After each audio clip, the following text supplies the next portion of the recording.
Good afternoon, wrestling fans. Welcome to Phases of Wrestling.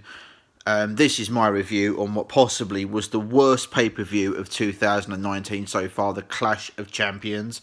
It's as if WWE are just waddling through the year with absolutely no storyline guidance whatsoever to have one of the top titles on your pre-show shows a lack of direction and a lack of care towards the entertainment of the fans. You had the Cruiserweight title and the United States title on the pre-show. If you ask me, Clash of Champions was boring. It was predictable. There was no sort of surprises. I actually don't know what that pay-per-view was all about, whether there was any substance to it. It was so slow, and they had no idea. So you had Drew Gulak beating Humberto Carrillo and Lince Dorado in the opening pre-show match. I mean, how much longer is Drew Gulak going to be champion? And then, to my surprise and shock, they put the United States title on the pre-show, AJ Styles versus Cedric Alexander. Which, surprise, surprise, AJ retains and the OC come down and attack. Boring, predictable, changed the storyline. Then we had Dolph Ziggler and the glorious Robert Roode versus Braun Strowman and Seth Rollins. Again, predictable, because they seem to be putting tag teams together that have no substance. So, Roode and Ziggler, your new tag team champions. That had to happen. Then we had Bayley defeat Charlotte Flair. They're trying to turn Bayley into a heel, which with her current gimmick and music entrance, it will not work. They're still portraying her as a hugger. If you want to get Bayley as a decent heel, do what they've done with Io Shirai. She's no longer the genius of the Sky. I can't quite remember her new of the Sky gimmick, but they've changed it. Then you had the Revival defeat the New Day. Actually, I will say this was probably one of the better matches on the card, that actually we have a decent tag team as the SmackDown Tag Team Champions. Scott Dawson, Dash Wilder, or old school tag team wrestling represented once again on SmackDown. Then you had Alexa Bliss and Nikki Cross, defeat Fire and Desire.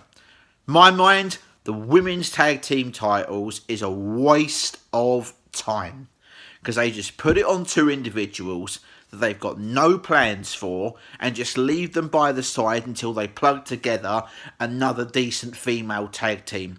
It doesn't work, WWE. Look at it.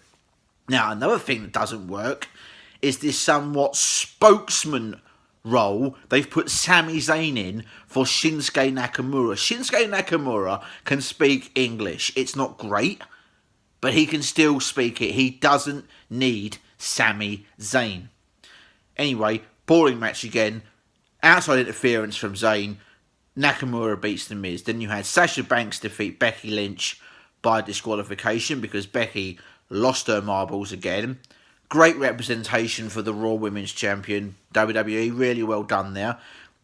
Highlight of the night, Kofi Kingston defeating Randy Orton. Actually a one-on-one match. They had no interference. And Kofi did what he's been doing since WrestleMania, showing he actually deserves to wear the title. Then we had the non-title match of the evening, Eric Rowan and Roman Reigns. Again, someone interferes. This time, former tag team partner and longtime friend of Eric Rowan, Luke Harper, returns to WWE to stop Roman Reigns and help Eric Rowan with the biggest win of his career against Roman Reigns. And then, predictably, we had Seth Rollins retaining over Braun Strowman for the Universal title in the main event. And then, surprise, surprise, in the end, The Fiend, Bray Wyatt, attacking Seth Rollins on the stage. And then we came to Monday Night Raw. Oh dear. Oh dear. People saying this was a good show. Guys, this was not a good show. Okay. You had a gender reveal party. Yeah, it's great that Maria Kanellis is having a baby. It really is. All joy to her. But it's nothing to do with wrestling. It's a wrestling show, not a gender reveal your baby show. We don't care about gender reveals. We don't care about anything like that. Just get people wrestling. Bray Wyatt appeared 3 times in one night as on the 5 right. Too much. Far too much. 1 is enough. 1 is more than enough. AOP are coming back, which I think is great. About time. They've been out for far, far too long. Finally, another decent tag team. And Rusev is back. Thank God Rusev is back. But in the worst storyline possible, being named the father of Maria Kanellis' baby. The man is nearly 300 pounds. He's a monster. Since he came to the main roster in 2014, he has been so misused, it's unbelievable. WWE, get your head right. Speaking of getting your head right, Baron Corbin as the King of the Ring. Really? I don't know what's worse. Shane McMahon as the best in the world or Baron Corbin as King in the Ring. And we got to sit through this coronation rubbish. Tonight, that's going to be fun to watch, isn't it? Oh my God. And at the end of the main event, Seth Rollins versus Robert Roode. A 5-on-1 attack by the OC and the Raw Tag Team Champions. Kane comes out to save Seth Rollins. But then the Fiend attacks Kane. Puts him out of commission. And then scares Seth. Paul Heyman was supposed to be in charge last night. What was that bunch of rubbish that we watched? What? A tag team summit between Robert Roode, Dolph Ziggler and The Revival. Who cares about a tag team summit? Get them in the ring. They are tag team champions. Get them. Viking Raiders. OC. Brilliant tag teams on Raw. Get them defending the titles. I don't know what WWE are honestly doing. I just pray to God that this Wednesday, September 18th, when NXT debuts on the USA Network, still on the WWE Network by the way, that when they debut on the USA Network, that Vince McMahon doesn't mum all over it. Because if he does, it's the death of WWE. I'm sorry, because they seem to have absolutely no idea, no direction of what to do with their talent.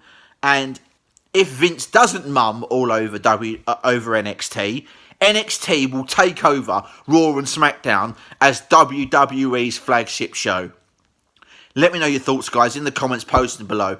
I will respond to all of them because wrestling's been my passion for 30 years and it's getting a sorry state of affairs when we have to have the gender reveal of a baby. And as I said, congratulations to Maria Kanellis. I'm not doing nothing against her and the impending birth of her baby. It's just WWE story writers, sort yourselves out.